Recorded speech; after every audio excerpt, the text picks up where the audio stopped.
И звонок.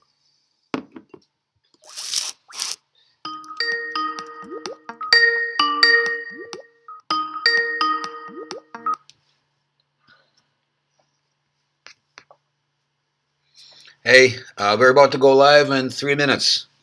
Okay, sounds good. All right, just please remember to keep it in short bits, okay? Short bits, you bet.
$58.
They need a couple more minutes for technical issues.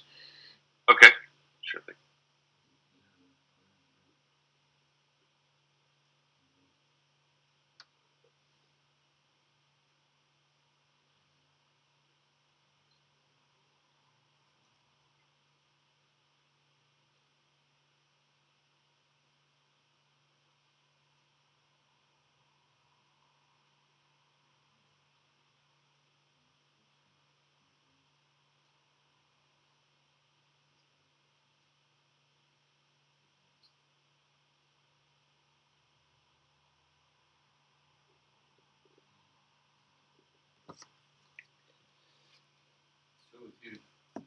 Okay, we're live. Let's go. Good morning, or good afternoon, or good evening to everyone who's joining this webinar session. My name is Дэниель Сиберg. Добрый день, доброе утро или добрый вечер для всех присоединившихся. Приветствую всех присоединившихся к семинару. Today I'm going to be talking about sort of three broader subjects. Меня зовут Дэниель Сиберг. Сегодня буду говорить о трех обширных темах. I'm going to start by talking a little bit about Google and innovation and what I learned while I was employed there for about 6 years. Сначала я поговорю о Google и инновациях, и о том, чем я занимался, когда работал на Google. In fact, I was there for 6 years exactly to the day and left just a couple of years ago, and have been in entrepreneurship ever since. И я там проработал ровно 6 лет и ушел, и с тех пор занимался исключительно предпринимательством. And I was within the marketing department at Google and had an opportunity to work with a lot of different product teams. Я So I'll be работал в sharing. маркетинговой команде, и у меня была возможность поработать с множеством команд. So I'll be sharing some of the best practices within digital marketing as well to think about how that could apply to your own businesses. И я буду делиться некоторыми из лучших маркетинговых практик, и будем говорить о том, как это может быть применимо к вашему бизнесу. And then finally, I will wrap up by talking about artificial intelligence, AI and machine learning, and where that may be headed for all of us. И я, под конец я буду говорить об искусственном интеллекте, машинном обучении, о том, каково будет в этом будущее для всех нас. So I've had the opportunity to travel a lot in my life. In fact, the first time I was in Russia was in 1988. У меня в жизни было много возможностей попутешествовать, и на самом деле мой первый визит в Россию был даже еще в 1988 году.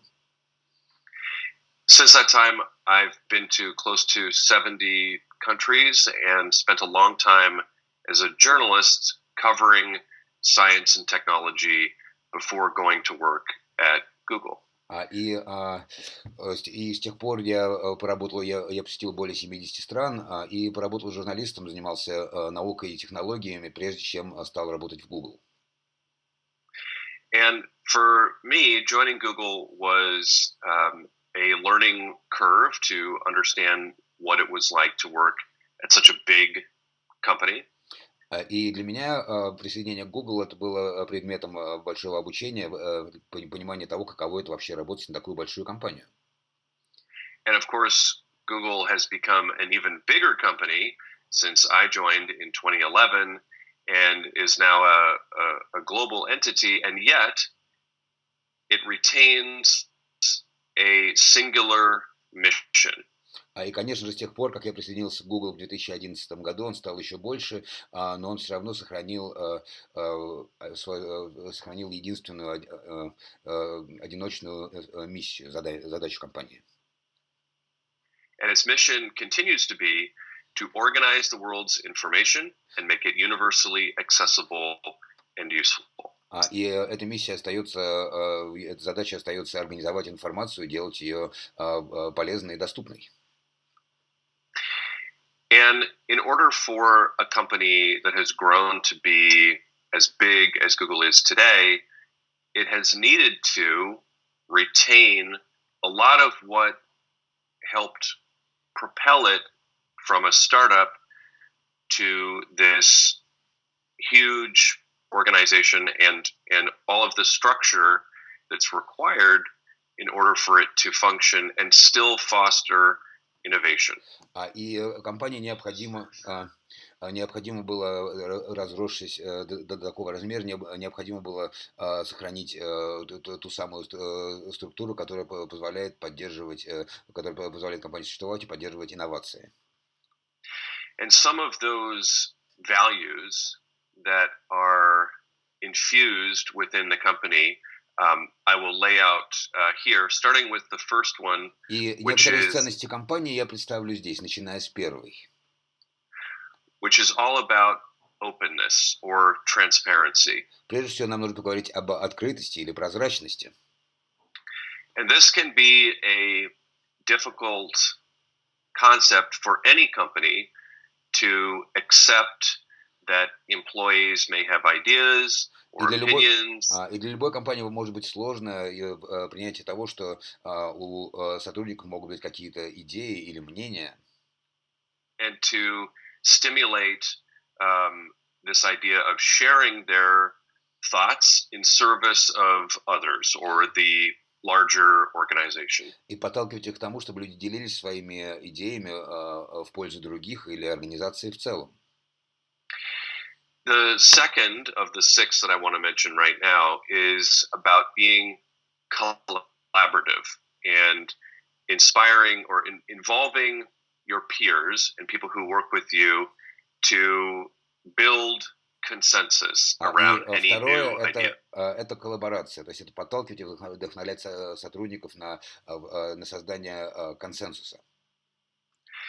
The third is what I would call multi-access, which means encouraging knowledge, particularly new knowledge, something you've learned, to flow both across the organization. In other words, if I learn something new, sharing that with my colleagues, but also up and down within the organization И so that everyone can learn together. И второе имеет отношение, то, что называется, к множественному доступу. То есть, когда мы получаем какую-то новую информацию, я делюсь ей как горизонтально с коллегами, так и вверх и вниз по иерархии, чтобы чтобы до всех эта информация дошла. And the fourth is what I think applies to a number of different startups, but not just with a startup, it's about И четвертый имеет отношение не только к стартапам, потому что если мы говорим о стартапах, то иногда это может быть иметь отношение к... Go ahead.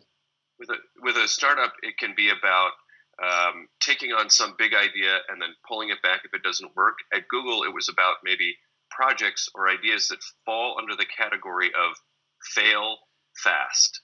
Для стартапа это может быть идея того, что мы берем какую-то большую идею и смотрим, работает ли она. В случае Google это был вопрос, что мы пробуем идеи и задачи, чтобы мы неудачу осознали быстро. And within that was the need to rely on data and success metrics to inform when it was important to accept that. И тут была необходимость опираться на данную аналитику, чтобы понимать, когда нам необходимо принять этот провал.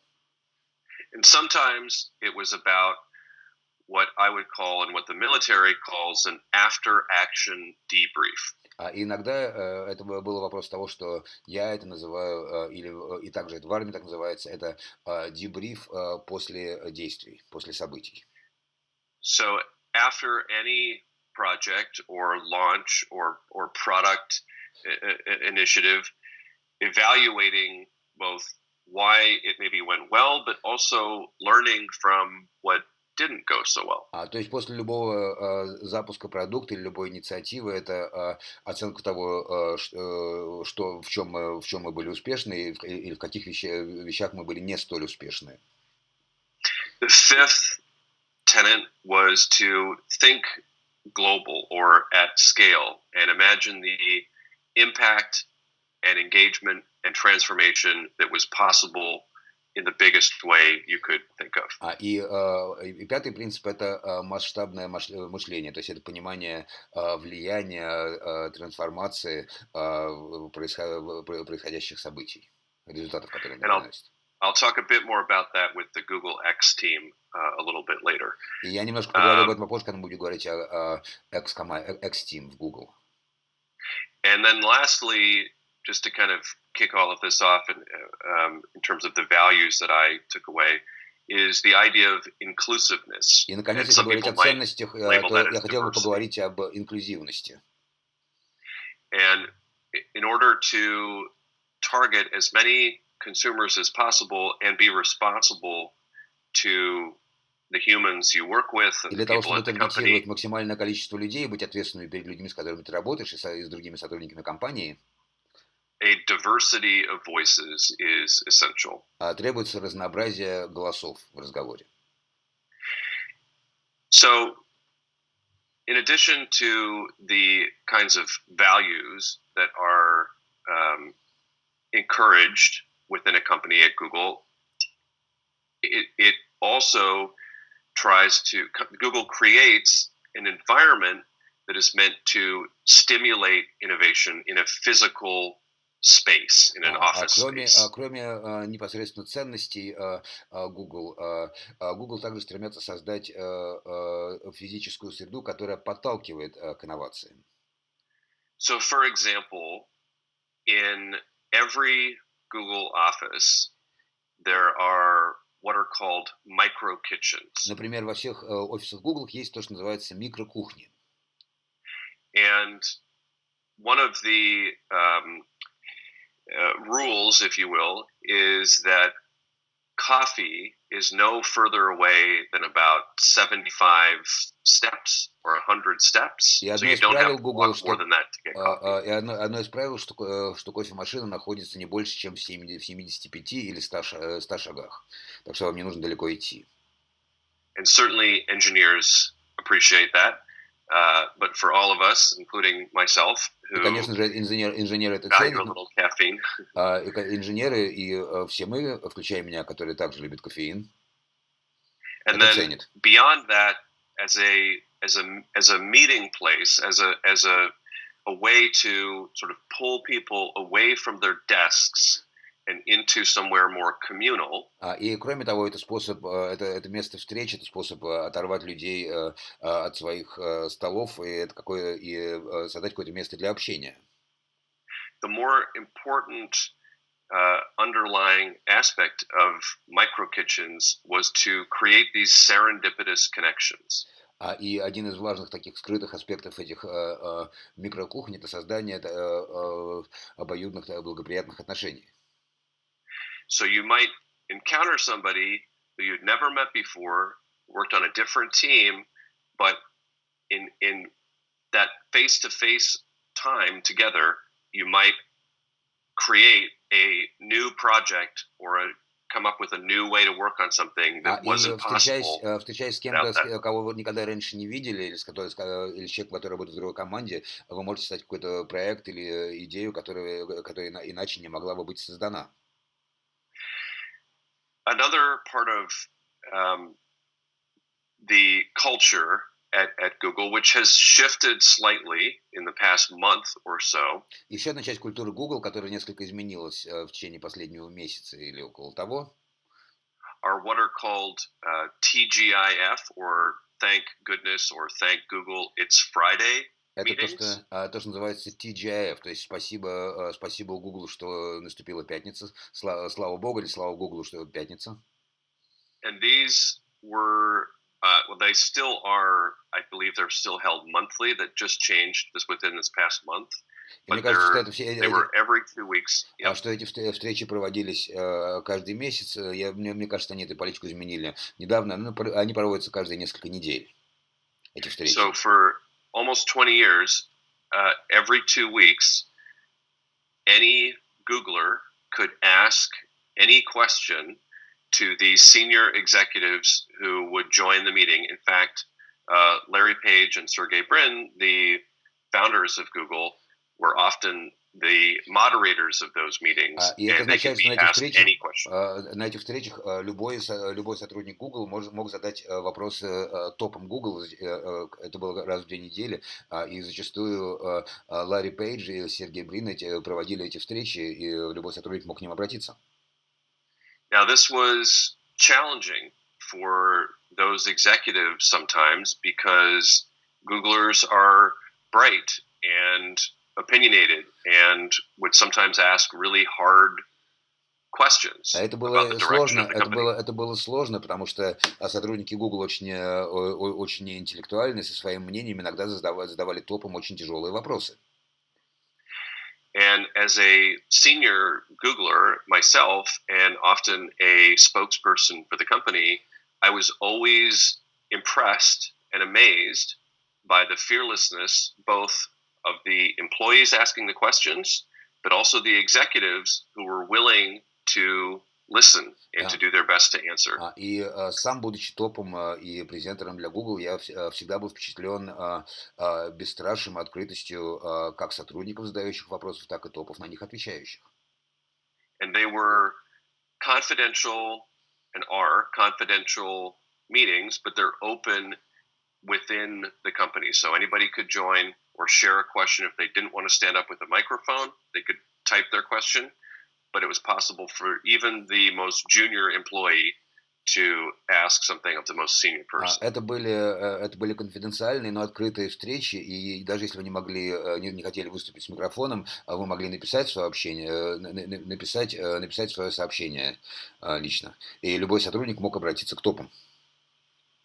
So all of the ways in which we know Google, starting as a search company, but now, of course, moving into so many different areas of our И lives, все, что мы знаем о компании Google, которая началась как поисковик, но теперь уже проникла в столь различные области нашей жизни, whether it's Google Maps or Google Earth or YouTube, which is будь now то, which of course is part of Google, будь то Google Maps, Google Earth или YouTube, которые теперь стали частью Google, or Google Docs or Google Drive or presentations or Gmail or just any of the products that we know, или Google Docs, Gmail и другие, любые продукты, которые мы, Google, которые мы знаем, they all started with a nascent idea that needed to grow and to bloom. все это начиналось с какой-то зародышевой идеи, которой необходимо было расти и цвести. And in order to foster that innovation, there are a number of different conditions that should be present in order for that to work best. И для выращивания подобных инноваций требуются определенные условия, так чтобы это произошло наилучшим And образом. the Google X team refers to what they do as moonshots. И команда X в Google, они называют то, чем они занимаются, выстрелы на Луну. And in that way, they imagine their ideas at a 10x level. So taking something from a relatively small state and then amplifying that in the biggest way possible То есть to они the представляют rest эти of the world. идеи как помноженные на 10. То есть они рассматривают что-то на самых зачаточных стадиях, а потом пытаются это увидеть в гораздо большем масштабе. And one of the quotes that I'll read to you that came from the Google X team goes like this. Я сейчас вам прочту одну из цитат из команды X Google. Moonshots don't begin with brainstorming clever answers. И выстрелы на Луну не начинается с умных ответов, ставших результатом мозгового штурма. They start with the hard work of finding the right questions. Они начинаются с тяжелой работы в поиске правильных вопросов. And so the moonshot analogy, of course, is about the idea of getting to the moon, which we've just ticked past the 50th anniversary of that moment for humankind. И, конечно же, это аналогия с полетом на Луну. Недавно исполнилась 50-летняя годовщина этого события для человечества. We all know inherently what it means to tackle really difficult challenges and try to find those solutions, whether we work in aerospace or in any other company. И все мы знаем, что такое сталкиваться со сложными вызовами, будь то неважно, работаем ли мы в аэрокосмической индустрии или в любой другой компании. So the leader of the Google X team is someone named Astro Teller. И предводитель команды Google X это человек, который зовут Astro Teller. And I'd like to just share some of what he suggests we should all think about in thinking big and these kind of core values. И хотел поделиться его соображениями, что такое масштабное мышление в свете этих основных ценностей. So, number one, being responsibly irresponsible.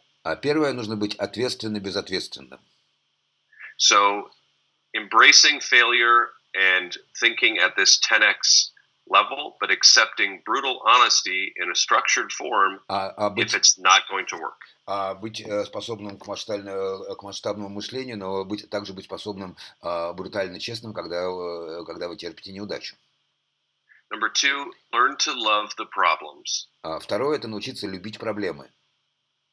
Understand the challenges deeply before you focus too much on building the solutions. Глубоко понимать проблемы, прежде чем излишне концентрироваться на создании решений. And learn what's come before and failed and why. И знать, что какие вещи люди пробовали раньше, какие вещи потерпели неудачи ранее и почему. Number three, Google X team, that they think like a portfolio. In other words, don't get too hung up on just apps or just hardware or just software. Think about a holistic solution. И в Google думают на уровне портфеля. Не нужно думать только о приложении, Apps or what? Pardon me? Oh, apps, applications, And software applications, like on your phone, an о app, a о game, or like a приложении program. или о железе нужно думать обо всем сразу. Number four, the idea of moving ideas through the factory or rapid evaluation. И номер 4 это передвижение идей по производству, то есть быстрая оценка. So lots of intense experimentation to determine what works and what doesn't. То есть большое количество интенсивных экспериментов для того, чтобы понимать, какие вещи работают, а какие нет. Number five, extended investigations. Пятый принцип это расширенные расследования.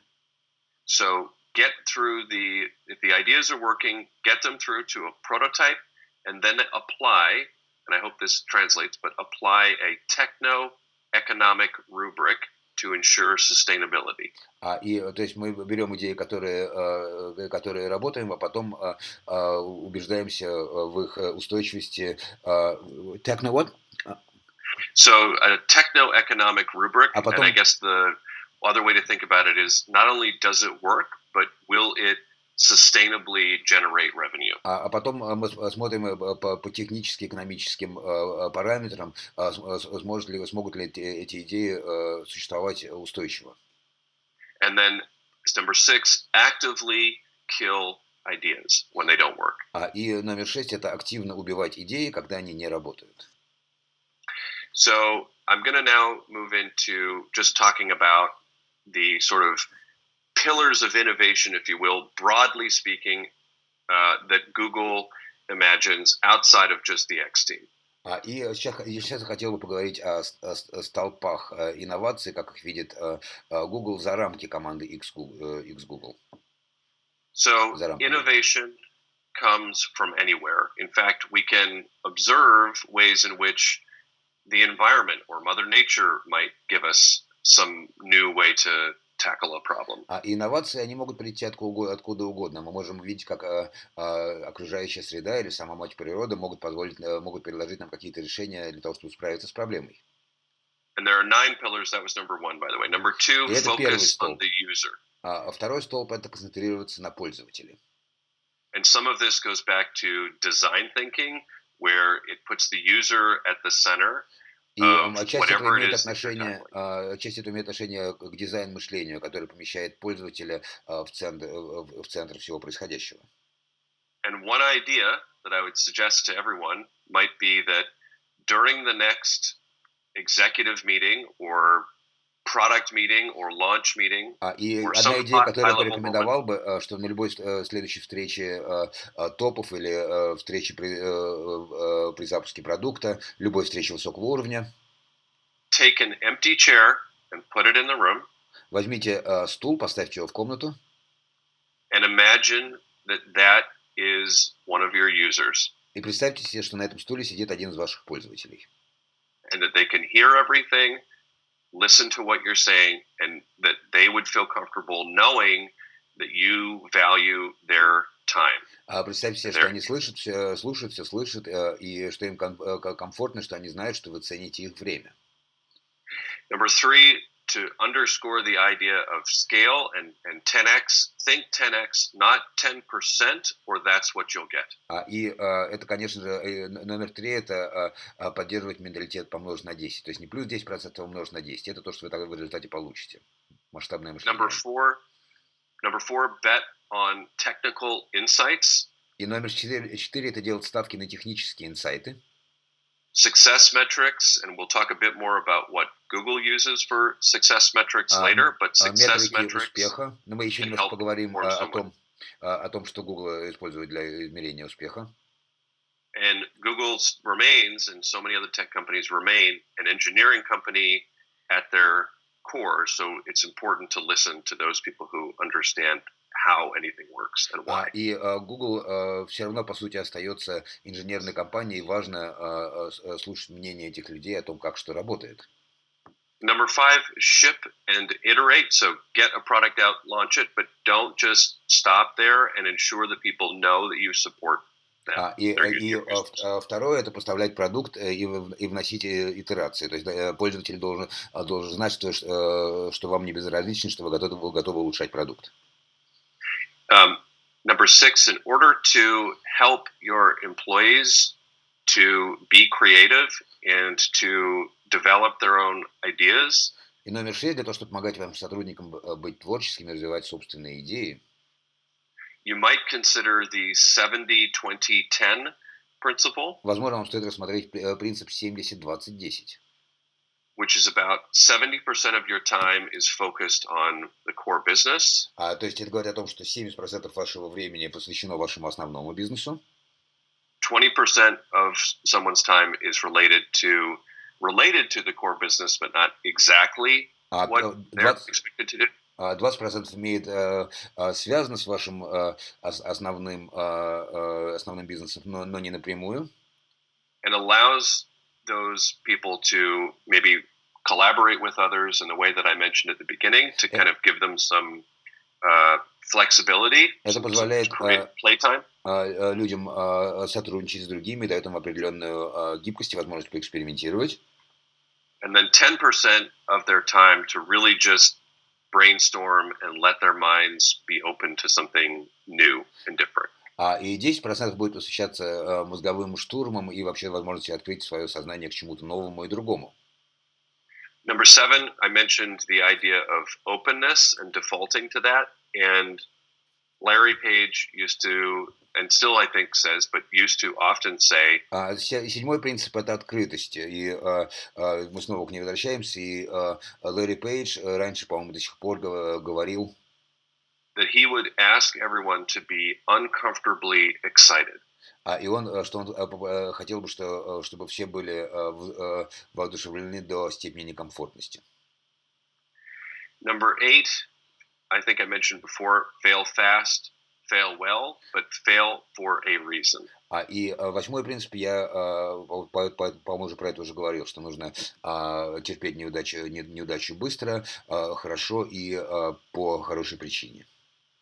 And number 9, the last pillar within the pillars of innovation, is ensuring there's a shared mission that matters and that everyone understands. И 9-й принцип, последний 9-й столб, это понимание того, что есть разделяемая общая миссия, которую все понимают. So just to shift away from sort of the company-wide values and principles of Google for a second. И что мы немножко отойдем от глобальных ценностей Google. And I can talk about what I've learned both at Google and as an entrepreneur to stimulate innovation with the right conditions. И я расскажу о том, что я узнал как в Google, так и при работе предпринимателя в плане того, что можно сделать для того, чтобы стимулировать инновации. And I would say it applies to both. So the first is listening. Это относится и к предпринимательству, и к Google. Первое — это умение слушать. And maybe even radical listening. And I've got a couple of ways to remind ourselves of the importance of listening, or how to sometimes hold ourselves back. И я, можно сказать, даже радикальная способность слушать. И у меня есть пару вещей, которые хотел бы про это сказать, и которые также относятся к тому, как можно порой себя иногда сдержать. So one is that I tell my daughters we have 2 ears and 1 mouth, so we should listen twice as much as we speak. И одна из вещей, которую говорю своим дочерям, то, что у нас 2 уха и 1 рот, то есть мы должны слушать в 2 раза больше, чем говорим. And the other is the word wait, which in English is spelled W-A-I-T. И второй принцип — это слово wait, ждать, которое по-английски пишется как W-A-I-T буквы. And the acronym for wait should be why am I talking? И расшифровывается это как почему на W, почему я говорю.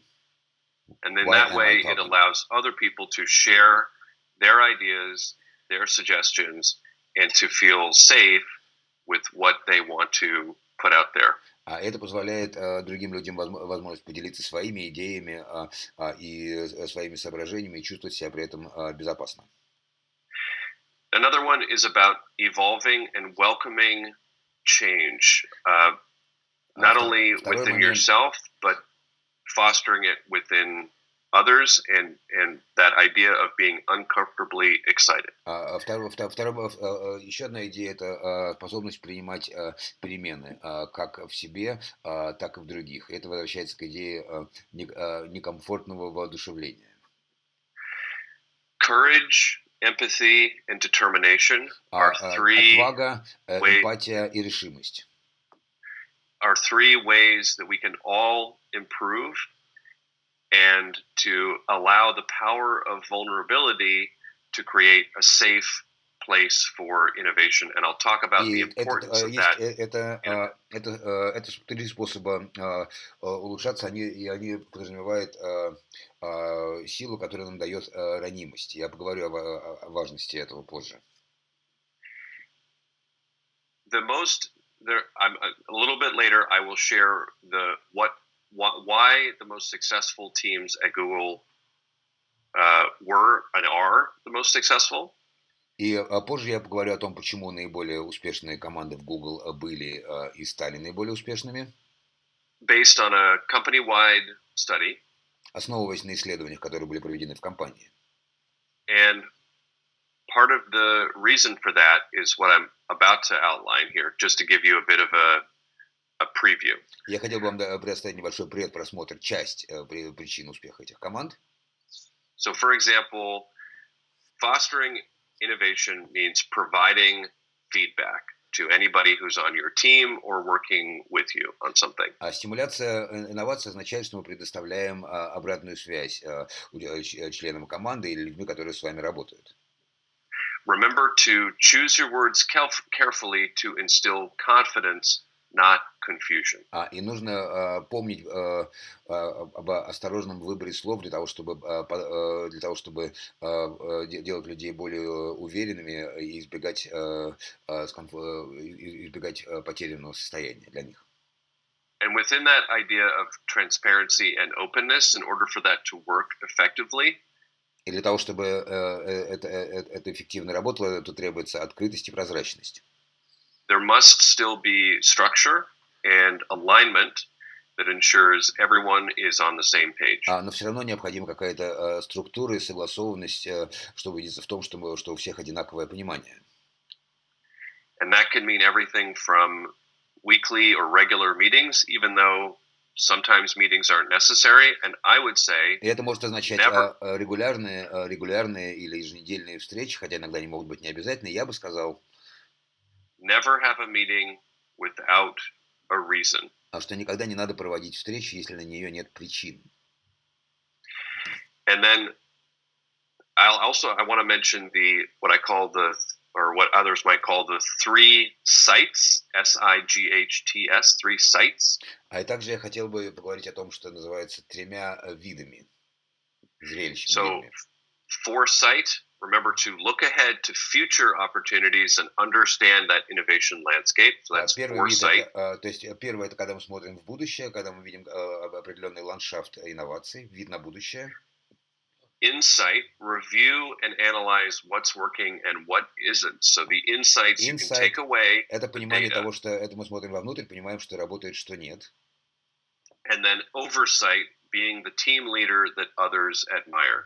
И есть еще супервизия, это когда это значит быть лидером команды, которым следует другим. То есть вид на будущее, инсайт и обзор. And within that idea of structure in an open company, и в рамках такой идеи, такой структуры открытой компании, is how to measure success or progress or momentum. Мы говорим о том, как нам необходимо измерять успех, прогресс или ускорение. And what Google uses and other companies have adopted is something called OKRs. И для этого Google и другие команды используют нечто, что называется OKR. And OKR stands for objectives and key results. И это расшифровывается как задачи и ключевые результаты. And a lot of companies use KPIs, or Key Performance Indicators. И многие компании для этого используют KPI, то есть ключевые показатели эффективности. And if you notice, there's one word that pertains to both, and that's the word key. И тут можно увидеть одно общее слово, это слово ключевой. So remembering that these are critical indicators or results-driven goals, and I will talk a little bit about what's different between an OKR and a KPI. Тут мы говорим о ключевых индикаторах, о чем-то, что имеет отношение к результатам. Я еще поговорю о разнице между OKR и KPI. And at Google, there are OKRs for individual employees, for teams, all the way up to the entire company, so they trickle down and they flow up throughout the entire company. И в Google OKR используется как для отдельных сотрудников, так для команд, так и для всей команды. Так что это распространяется по всей компании. And they're often meant to be a motivational tool with ambitious goals that might feel almost unattainable. И это может быть мотивационным инструментом при исполнении амбициозных задач, которые кажутся практически недостижимыми. And they are evaluated or scored twice per quarter. И оценка проходит 2 раза в квартал. And it's a score out of 1, and it should be an honest evaluation, not a easily attainable, everybody gets a 1. If you didn't meet that particular OKR or key result or objective. Это шкала в 1, и она должна быть объективной. Если не получили этот 1 балл, so here's an example. То у вас нет оценки. Вот пример. So the objective might be to reimagine or revamp, improve user acquisition strategy. То есть задача, например, у нас как-то переосмыслить и преобразовать стратегию привлечения пользователей. So that's the objective. Вот and then задача. The key results, and there should only be 3 to 5 key results that help to inform the progress of that objective. И ключевые результаты, должно быть только там, не больше 3-5 результатов, которые могут отразить выполнение этой задачи. And those 3 key results could be, for example, 25% website conversions. То есть, например, это могут быть конверсия сайтов на 25%, такие результаты. 10,000 more Facebook likes. 10 тысяч больше лайков на Фейсбуке. And a mention in a tech publication. И, например, упоминания в технологических изданиях, то есть больше упоминания в прессе. And all of that is helping to achieve that objective of revamping user acquisition strategy. So it feeds into that top objective. И все это факторы для оценки стратегии привлечения пользователей. So a few tips on creating OKRs, because they can be done right and they can be amazing, or they can be done wrong and turn into a laundry list. И, в принципе, несколько подсказок по созданию OKR, потому что они могут быть замечательными, отлично работать, или они могут просто стать очередным списком белья на стирку. So 4 tips. Number 1, set them annually and quarterly and evaluate twice per quarter. Первое – это ставить их на год и на квартал и проводить оценку 2 раза в квартал. Don't have too many. 5 objectives, 3 to 4 key results. И не слишком много. 5 задач и 3-4 ключевых результата, скажем. Make them challenging. Don't expect to achieve more than 70 to 80%. Они должны быть сложными, и не должно быть ожидания выполнения больше 78%. And a key result must have a number. This is a learning opportunity to see true progress. И ключевой результат должен подразумевать цифру. Это должно быть процессом обучения, где вы видите прогресс. So if every team at Google is asked to use OKRs, and if every team at Google understands those pillars of innovation, если все команды используют OKR, и все команды понимают столпы инновации, And if every team at Google adopts those principles and values of innovation and Если collaboration все, and growth, все компании принимают ценности, инновации, открытости, then how could there be a most successful team at Google, or what defines the most successful team at Google if everybody is doing all of that? то какая What's команда this? становится наиболее успешной? Что это определяет, если все команды в Google этим занимаются, этого придерживаются? And a company-wide study that took place a few years ago looked at all different types of teams at Исследование, Google. которое было проведено в компании несколько лет назад, оно рассматривало самые разные команды в Google. And they looked at people's education and where they were from Они and how old they are. рассматривали возраст, образование, происхождение людей. Well, their experience anyway, not necessarily how Опыт. old they are, but their experience. Не обязательно возраст, And скорее опыт. took all of those variables and tried to determine what is it that makes the most successful team. И они учли все эти переменные и пытались определить, что же это, что определяет, что делает команду наиболее успешной. And the answer was psychological safety. И ответом стала психологическая безопасность. And that means that people had the sense of not fearing any reprisal for raising an idea or asking a tough question, just like in those TGIF. Вопрос был в том, что люди не испытывали страха за то, что поднимали сложные темы или задавали сложные вопросы. There was empowerment and encouragement along with some critical thinking. Это мы говорим о подталкивании людей к действию и о критическом мышлении.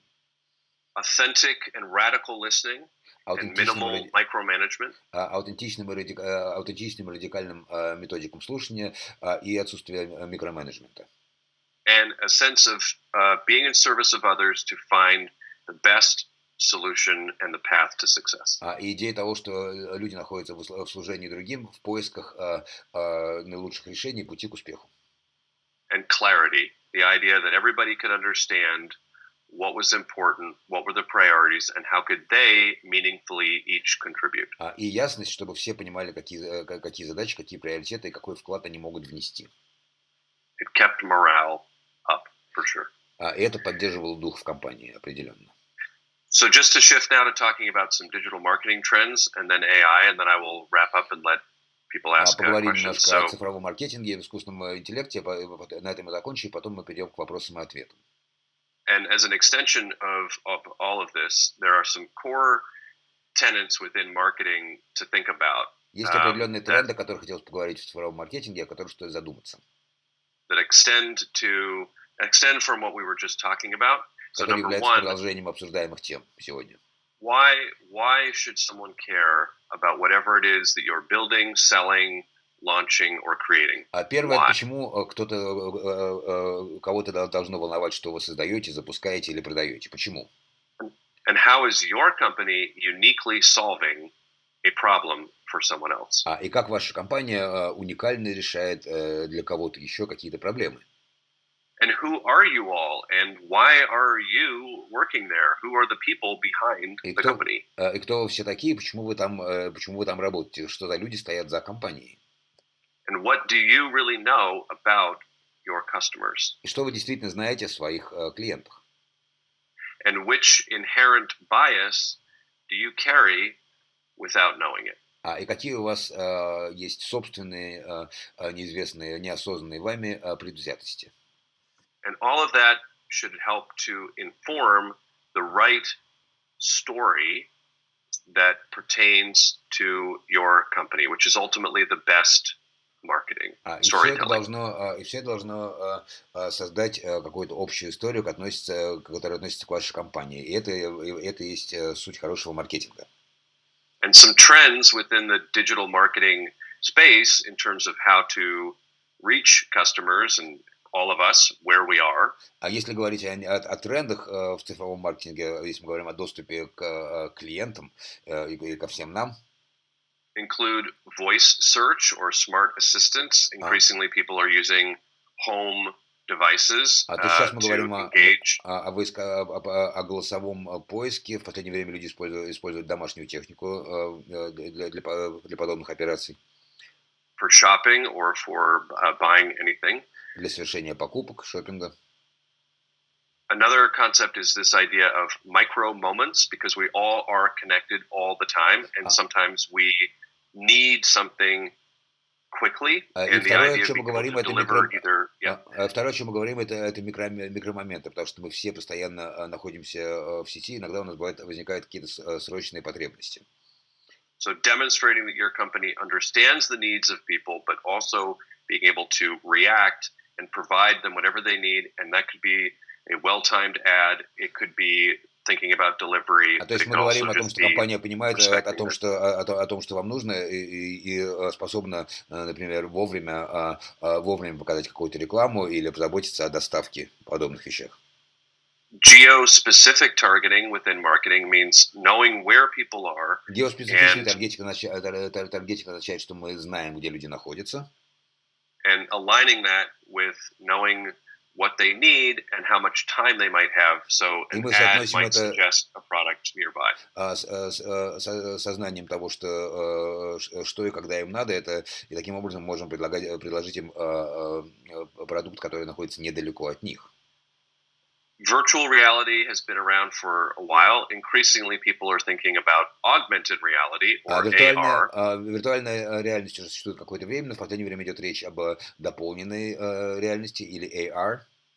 And there are lots of fun ways to immerse customers in an experience. For example, есть очень много способов погрузить потребителей в определенные переживания. Например, a company selling sunglasses could show you what they look like on your phone before they buy them. Например, компания, которая торгует солнцезащитными очками, может показать вам, как вы в них будете выглядеть на вашем телефоне, прежде чем вы их покупаете.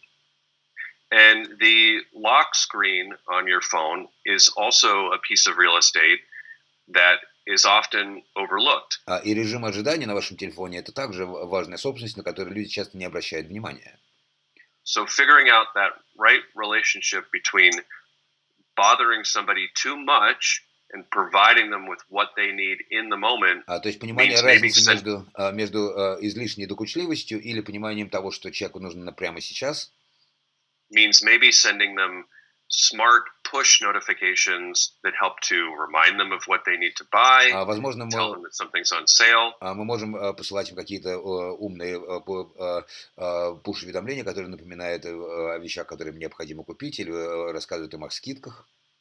And social media companies, of course, do this a lot, and news organizations send data to people's phones as well, right to their lock screen. Этим занимаются соцсети и новостные организации также этим занимаются, они отправляют сообщения прямо на экран ожидания. And another part of all of this is around artificial intelligence and the idea of interacting with your devices. Интеллект, и тут мы говорим о взаимодействии с вашими приборами. So just to turn the corner to talking about AI, there are ways that marketers can think about artificial intelligence, including better chatbots. И если говорить об искусственном интеллекте, то тут есть на что обратить внимание маркетологам. Такие вещи, как чат-боты. And those are improving in the way that they're starting to pass the Turing test. И они начинают улучшаться, они уже начинают проходить тест Тьюринга. And Alan Turing, for those who have followed the origins of AI, was responsible for creating early programs that tested whether people could tell if it was a human or program that they were communicating. Те, кто знакомы с историей AI, они знают, что Алан Тьюринг занимался вопросом возможности программных продуктов заставить человека поверить, что он общается не с компьютером, а с человеком. And of course, in the past 50, 60, almost 70 years since that time, we've come a long way with artificial intelligence. Конечно же, искусственный интеллект совершил значительный прогресс за последние 50, 60, 70 лет. Including a moment that I can remember as a chess player and somebody who had an opportunity to interview. И я, как шахматист, помню определенный момент, когда у меня еще была возможность брать интервью. этот предмет. When Gary Kasparov lost to IBM's Deep Blue. А когда Гарри Каспаров проиграл программе IBM Deep Blue. With chess, but then also Lee Sedol lost a game of Go to DeepMind's creation of a better Go player. What's the name of the guy again? Oh, Lee Sedol. И Ли Сидон проиграл в программе Go, созданной компанией DeepMind. So those examples of games that we all thought that humans were better at. Вот это примеры игр, которые, как мы всегда считали, что с ними люди будут справляться лучше. Kind of scared a lot of people into thinking that we were headed towards a dystopian future when computers took over. Многих людей это напугало, потому что это заставило их представить дистопическое будущее, где компьютеры захватывают власть. And the important distinction between what those impressive programs were able to do. И важное отличие между тем, что могли сделать эти весьма впечатляющие программы, and the reality of the world in which we live, и реалиями мира, в котором мы живем, is that artificial intelligence can be quite specific and niche or deep, if you will, often referred to as DeepMind, being one of the companies that has been exploring this. Оно может быть достаточно специфичным и глубоким, и часто об этом говорят как DeepMind, компания, которая занималась исследованием этого вопроса. So it plays chess really well. То есть компьютер очень хорошо играет в шахматы, очень хорошо играет в Go. But it couldn't explain to you the nuances of geopolitical relations between the United States and Russia. Но эта машина не могла бы вам объяснить тонкости геополитических отношений между, скажем, Россией и США. So the point is that they are quite targeted and quite narrow in what they can accomplish, which is not. То есть они достаточно таргетированы, достаточно узконаправлены в том, что они могут сделать. Which is not the idea of artificial general intelligence, which is a much bigger idea around computers that can think for themselves. Что не соответствует идее общего искусственного интеллекта, то есть когда мы говорим о компьютерах, которые способны самостоятельно мыслить. If you recall back at the beginning, I mentioned the importance of asking the right questions, which is something that journalists need to do. Я помню, если вы помните, вначале я говорил о важности задавания правильных вопросов. Это то, что необходимо делать и журналистам. And there's a huge difference between what machine learning and AI can do versus what humans can do. Есть огромная разница между тем, что делает машинное обучение, искусственный интеллект, и тем, что могут делать люди. Thanks to computer processing power, bigger data sets, and the internet. Благодаря большей мощности компьютеров, наборам данных и интернету. AI and machine learning can take all that huge amounts of data and provide insights. Искусственный интеллект и машинное обучение могут брать эти огромные объемы данных и предоставлять инсайты. But they can't necessarily figure out why that's important to anyone. Но они не могут определить, почему это может быть вообще для кого-то быть важным. And here's a fun fact. И вот забавный факт. Humankind now produces in 2 days. Человечество сейчас за 2 дня производит the same amount of data. То же количество информации. It took us from the dawn of civilization. Сколько мы провели от начала цивилизации. Until 2003. До 2003 года. So every 2 days. То есть каждые 2 дня. As much data as was created for hundreds and thousands of years. Столько же лет, сколько мы производим столько же данных, сколько мы производили за эти сотни и тысячи лет. So we need machine learning and AI to help understand our world as we're more connected. И нам необходимо машинное обучение, искусственный интеллект для того, чтобы понимать, что происходит в мире, по мере того, как между нами развиваются эти связи. But that doesn't mean it's going to look like a movie like The Terminator or Deus Machina or something we see in Hollywood Это не anytime значит, что soon. мир будет похож на Терминатор или фильм вроде Терминатора или Экс-машина, или что-то, что мы могли бы увидеть в Голливуде, в голливудском And кино. there are some applications that are happening today. For example, self-driving cars, Есть некоторые facial применения, recognition. есть некоторые применения, которые используются сейчас, такие как беспилотные машины. And all of this, when you think about its applications beyond into healthcare, into the ways that we are learning about each other for news. А There также are lots есть, of есть exciting приложения, которые applications for it. используются для здравоохранения, для того, используются в том, как мы узнаем друг о друге в новостях. But we must be careful along the way, and I will just finish here with some conclusions. Но все равно нужно сохранять осторожность. Я хотел бы тут уже перейти к заключительным словам. So, conclusion number one. Artificial general intelligence, or AGI, is still a long ways off, if ever. Первое – это общий искусственный интеллект, то есть AGI. До него еще очень далеко, если он вообще когда-либо будет. And we must be careful not to infuse it with too much of our own bias, and to remember that idea of inclusion and diversity. И нам необходимо не наделять его определенными нашими собственными предвзятостями и помнить об идеях инклюзивности и разнообразия. Number two, the why behind any creation or decision or conclusion is still innately human. И второй вопрос, почему за любым решением или вообще за любым решением или изобретением это все равно еще человеческое свойство. Вопрос зачем? And based on human needs, experiences, and values. Это основано на человеческих нуждах, опыте и ценностях. Number three, algorithms can learn, remember, and recall faster than humans. Третий, алгоритмы могут учиться запоминать и вспоминать быстрее, чем люди.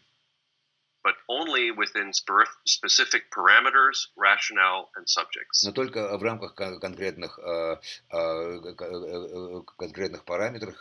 параметров логики и предметов.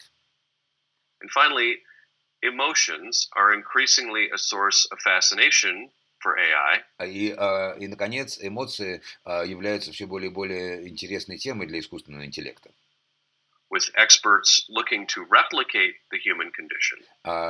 Где эксперты пытаются воспроизвести человеческие состояния. But we must all remember that all technology is human. Но мы все должны помнить, что все технологии человеческие, созданы человеком. So, I'll stop here. На I know I've этом gone a я little bit over. закончу. Мне кажется, у нас заканчивается And время. I'm happy to answer any questions. Я буду рад ответить на ваши вопросы. There we go with questions. Google это, конечно, хорошо, но как небольшому бизнесу с ограниченным бюджетом стать известным в разрезе маркетинга? Google is a good thing, of course, but how can a small business with a limited budget become well known in terms of marketing, of course? So, I would love to know a little bit more about the business Хотел before. бы узнать побольше об этом бизнесе, прежде чем говорить. Yeah, just because I think sometimes businesses are eager to get publicity and to become more of a household name, if you will. Зачастую бизнесы хотят получить известность и стать более общеизвестными для потребителей. I'm a big believer in building a perhaps small but loyal group of users. Я очень верю в выстраивание, пусть и небольшой, но лояльной группы пользователей. And that they're willing and okay to stay with you as you're going through some growing pains. Которые готовы с вами оставаться, пока вы переживаете, может быть, и определенные болезненные стадии роста. And then you can wait for that moment to share your story. I think. И вы можете дождаться момента, когда у вас будет какая-то история, которую вы сможете поделиться. These days, I am a consultant, part of my time, an advisor with startups. В последнее время я занимаюсь консультированием стартапов. And so, if anybody wants to contact me, they are welcome to. Так что если кто-то хочет со мной связаться, это приветствуется. Could be LinkedIn or wherever anybody would like. Это может But быть I LinkedIn think или на ваше усмотрение. what I've learned from a lot of these startups that I work with Но что я узнал is в that процессе работы с этими стартапами, sometimes it's about finding the right partnership.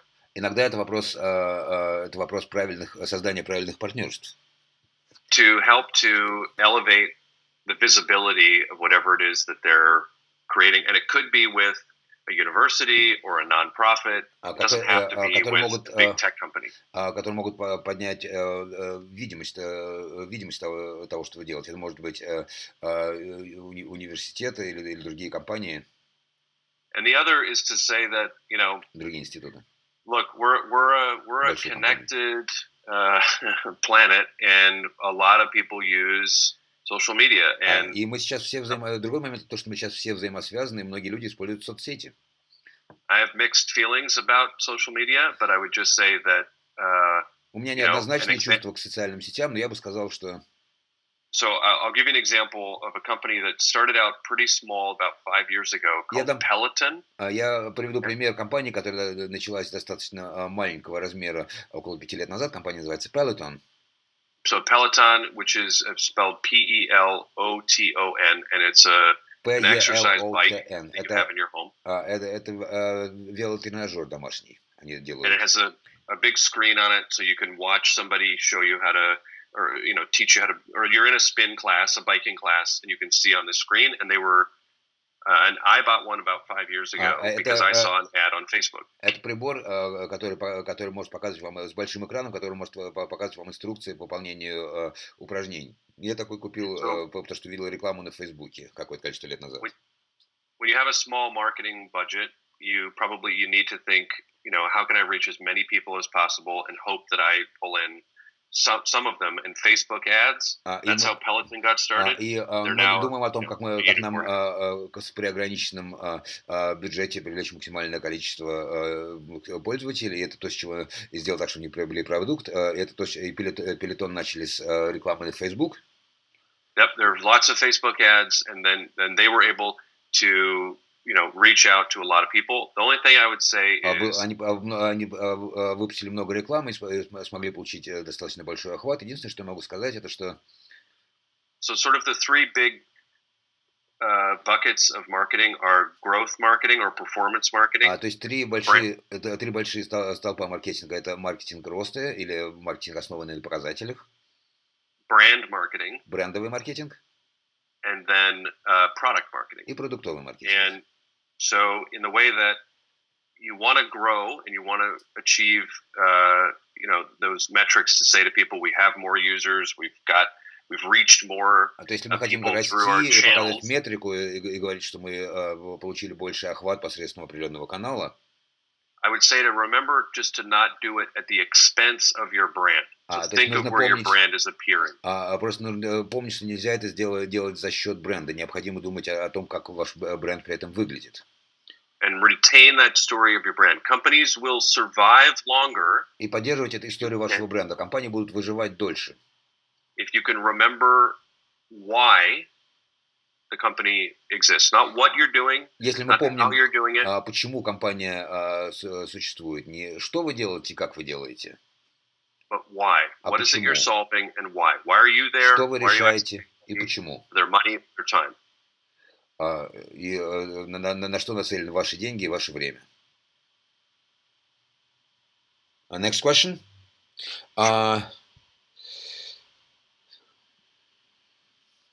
Okay.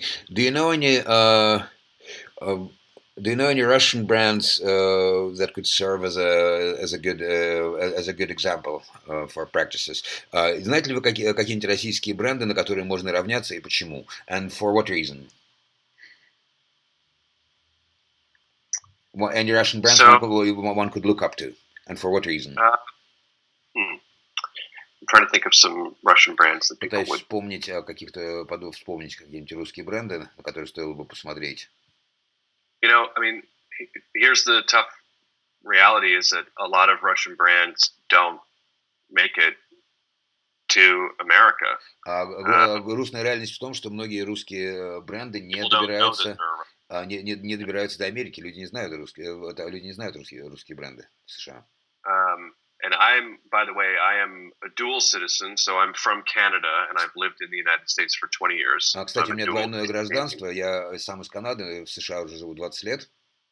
And as much as we are a connected world, sometimes it gets lost in translation in terms of where a company is from or a brand И or при том, что мир взаимосвязан, иногда это часто теряется в переводе, если мы говорим о том, о происхождении компании.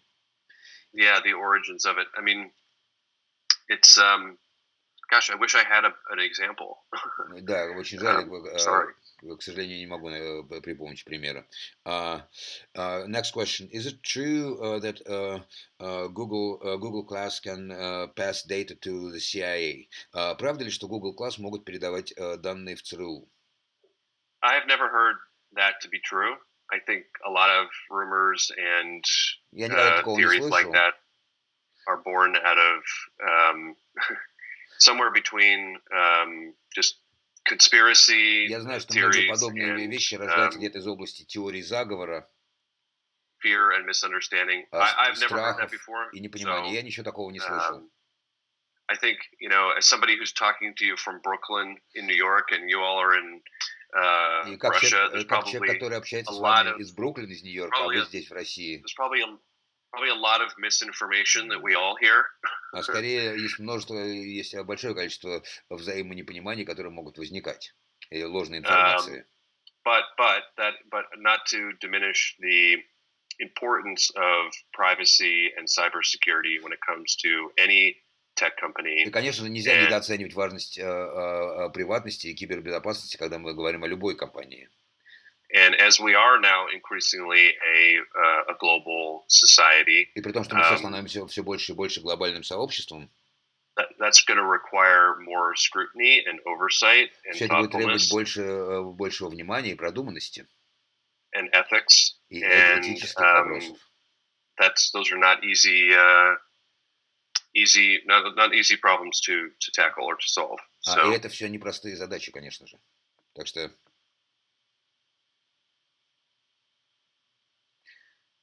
next question. Окей. Как создать, запустить продукт бестселлер? Какими качествами должен обладать этот продукт? Какие шаги нужно предпринять? How to create or launch a best-selling product? What traits should it possess? And what steps are to be taken? Well, I guess, okay, so I'll give a few pragmatic first steps. Несколько прагматичных первых шагов хотел бы предоставить. Yeah. Number one, and do some homework. Нужно подготовиться, провести исследование. Ensure that whatever it is that you're imagining or thinking about, just get a sense of what's already out there. Нужно понять, что бы вы ни делали, нужно понимать, что в этой области уже существует. And maybe somebody in America is working on it, maybe somebody in Russia, maybe somebody in Kenya is working on it. Может, кто-то в США работает, кто-то в России, или кто-то в Кении что-то делает по этой же теме. Maybe it's an opportunity to work with them. Maybe it gives you a sense of what isn't working. Может быть, это возможность для сотрудничества у вас, или для сотрудничества вам, или наоборот для понимания того, что не работает. And remember that Google was not the first search engine. И помните, Google не был первым поисковиком. There was Lycos and Alta Vista. Был Lycos, Alta Vista. Yahoo. They were all out there providing a search experience. Все эти компании предоставляли услуги поиска людям. And Google decided to deploy its PageRank and to place more value on the links that were steering. И Google решил заняться рейтингом страницы и больше акцент сделать на ссылки. So the kind of hidden links that were steering people to other web pages, so it provided more validity. Скрытые ссылки, которые переслали людей на другие страницы, это делало информацию более достоверной.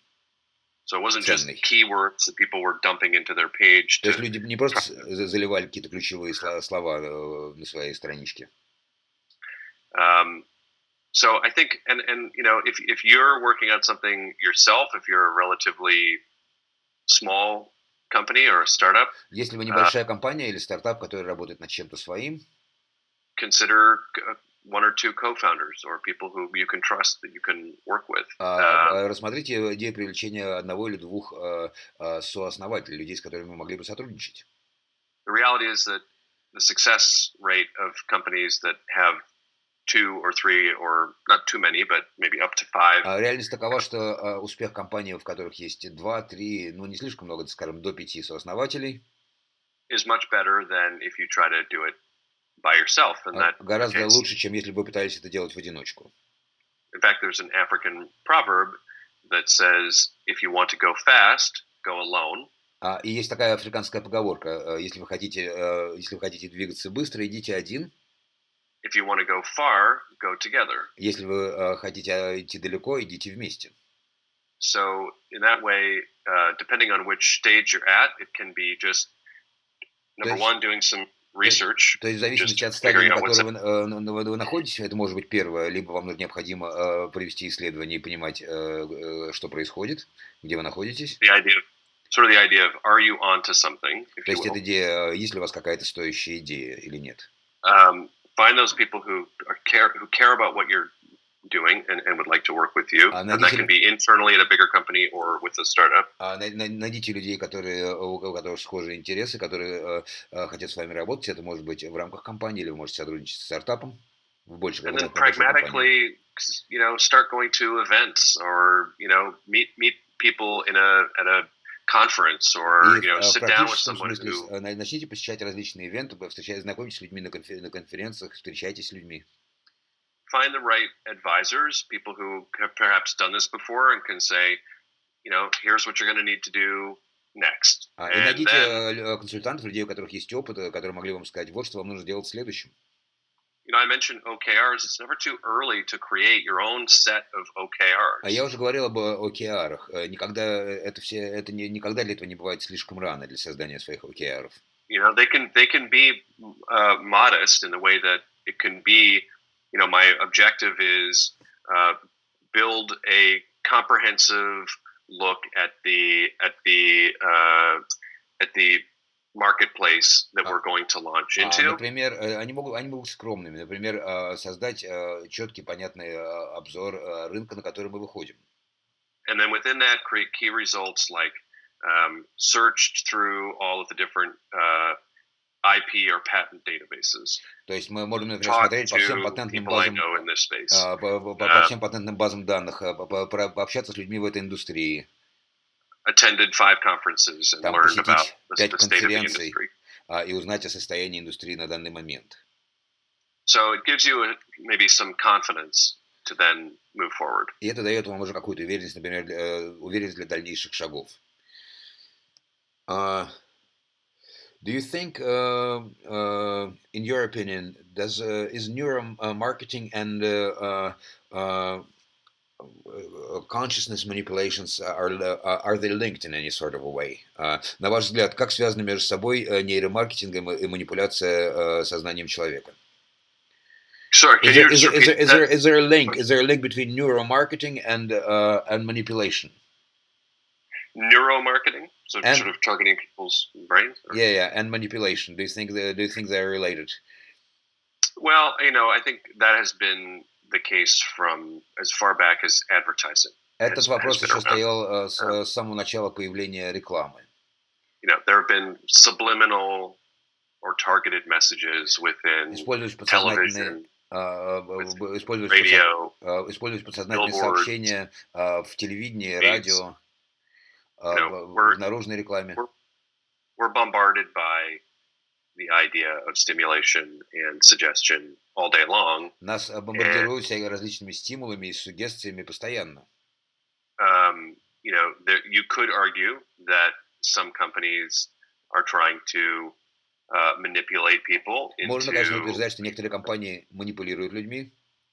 I think that's a strong word. I think that every company is hoping to acquire customers, otherwise they wouldn't be in business. Мне кажется, что это сильное слово, потому что любая компания хочет приобрести клиентов, иначе бы они просто не вели бы бизнес.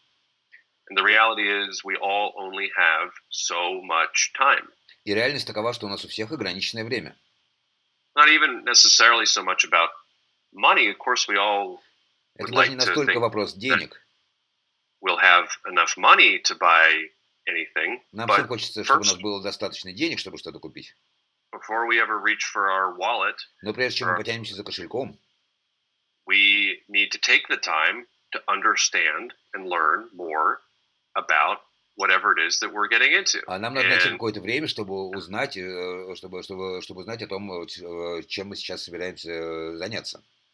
ideally, the best marketing is not subversive, it's not manipulative. В идеале лучший маркетинг, он не манипулятивен и без скрытых целей. It's connecting the dots and telling a story of how whatever it is you're doing. Он and объясняет why логику can, и объясняет наши действия. can help solve an issue for them, and it could be everything Как продукт from может решить проблему. Это может быть все что угодно от a window cleaning solution, от средства для something that you мытья spray on your окна, windows. Why is that better? It's что-то, чем window, обрызгать на whatever окно, it is, почему оно лучше, там, to чтобы оно ни было. a different ride-hailing service that competes with Uber and Lyft Доль and all the others out компании there какого-нибудь конкурента because Uber или, it's more fun, например, right? просто I у mean, нас ездить whatever веселее, it is да? that distinguishes you from all of your competitors, То, что отличает вас от or всех ваших конкурентов, скажем. creates a unique value proposition Или between создает you and your уникальную customer. ценность для вас и вашего клиента. Okay, what do you think are what are the 3 or 5 best business directions with the best outlook for the future at the moment? Какие 3-5 наиболее перспективных направлений бизнеса для создания сегодня? What are the best businesses to open? Right. In what sort of areas?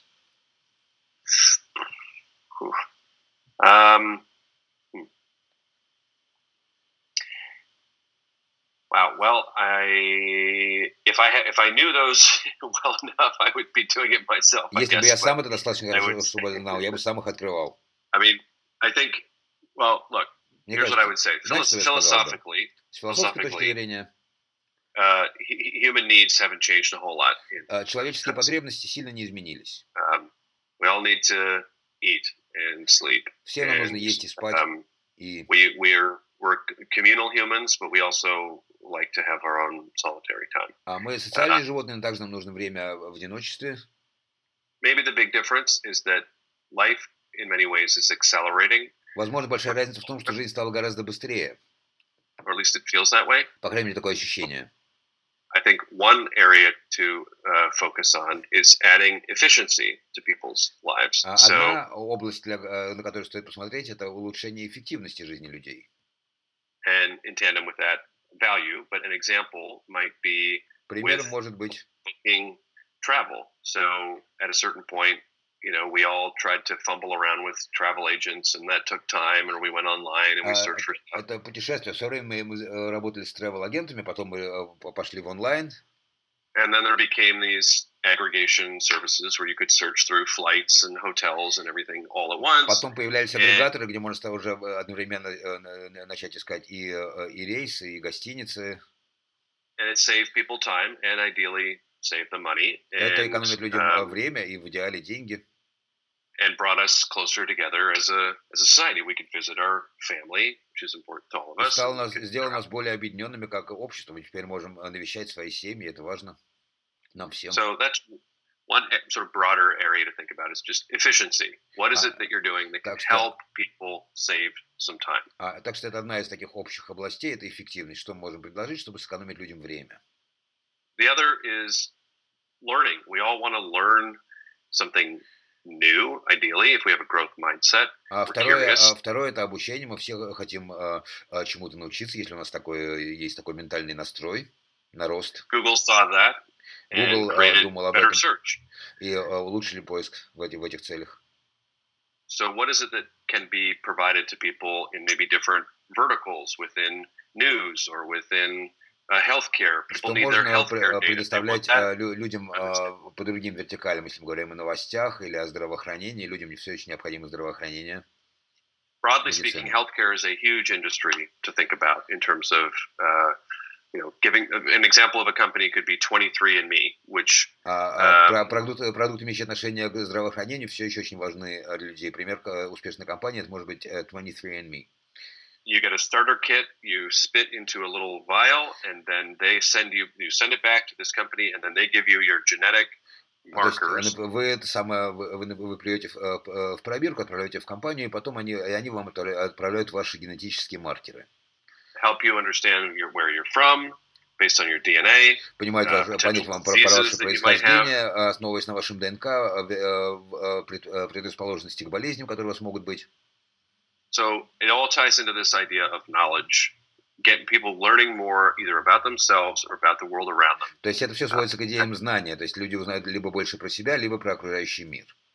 So the first one was about efficiency. То есть первое это эффективность, помогать людям управлять временем. The other was helping them to learn more about themselves or the world around them. Возможность узнать больше о себе и окружающем мире. And the third might be ways to tap into people's Третье это возможность подключиться to help or to benefit others, and that could be social media is actually kind of a nice example of that. Соцсети это хороший пример, как Facebook.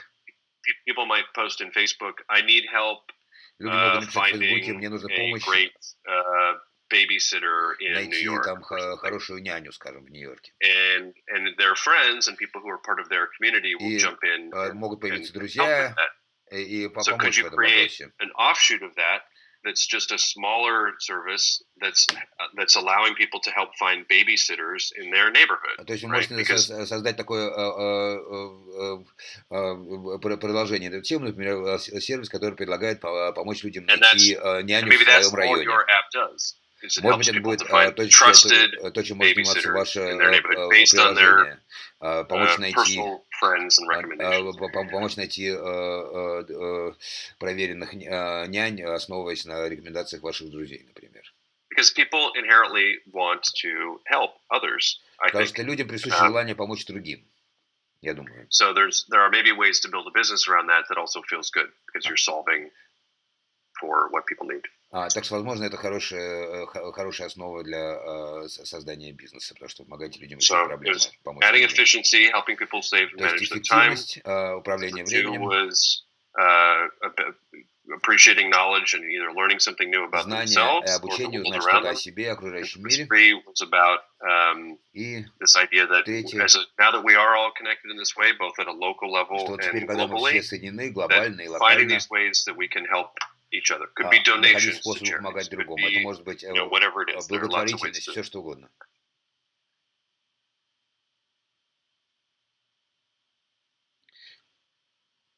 So what's more important, to look into the future or to assess the past? Что важнее, смотреть в будущее или оценивать прошлое?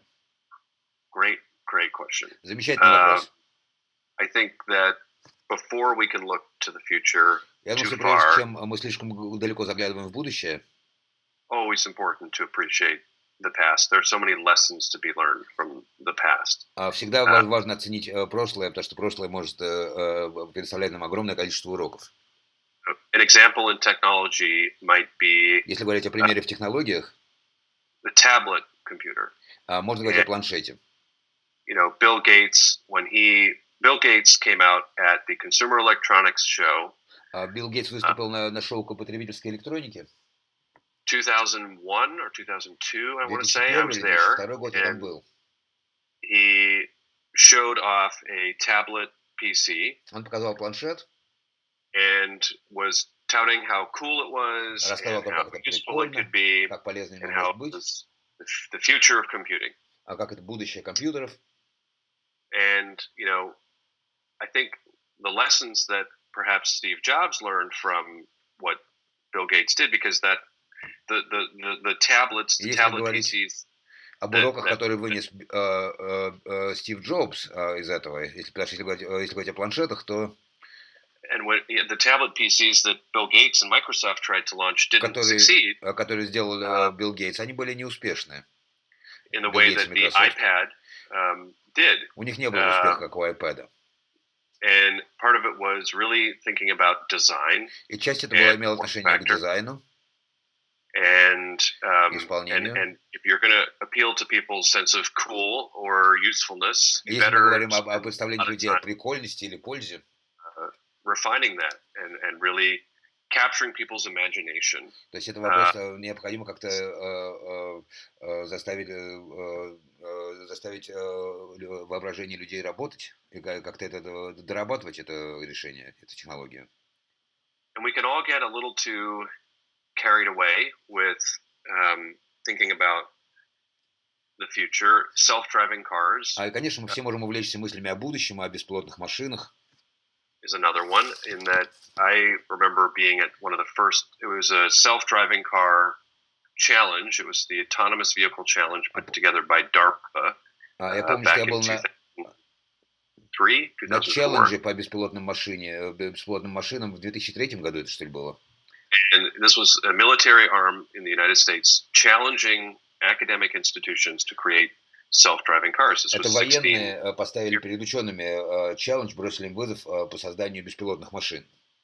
And the first $1 million challenge was a disaster. It was a course that was outdoors. И первый вызов на $1 миллион, это был полный кошмар, это все происходило на улице.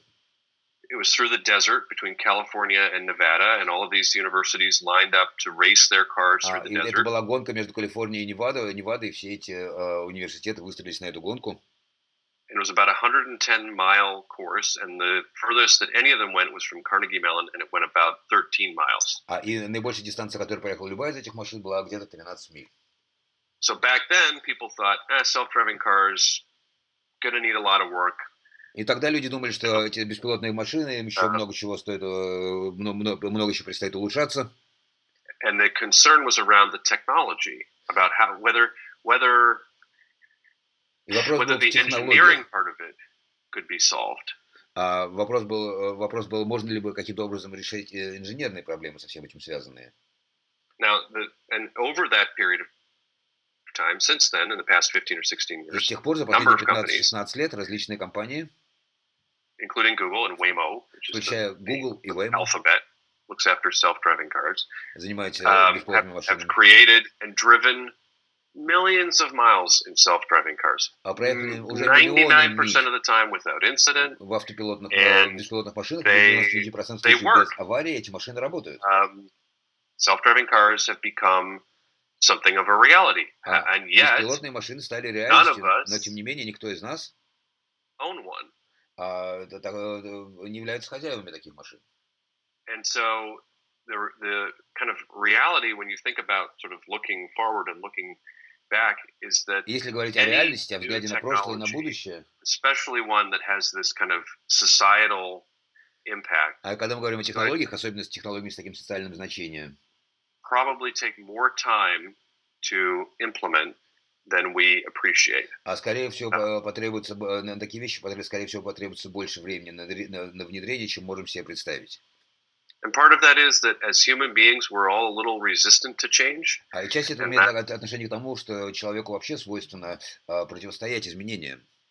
You know, once upon a time, elevators had elevator operators. Было время, когда были операторы лифта, push the buttons, которые нажимали на кнопки. And at a certain point, maybe our children's children, or sooner than that, и в какое-то время наши праправнуки или раньше того, once upon a time, there was a driver.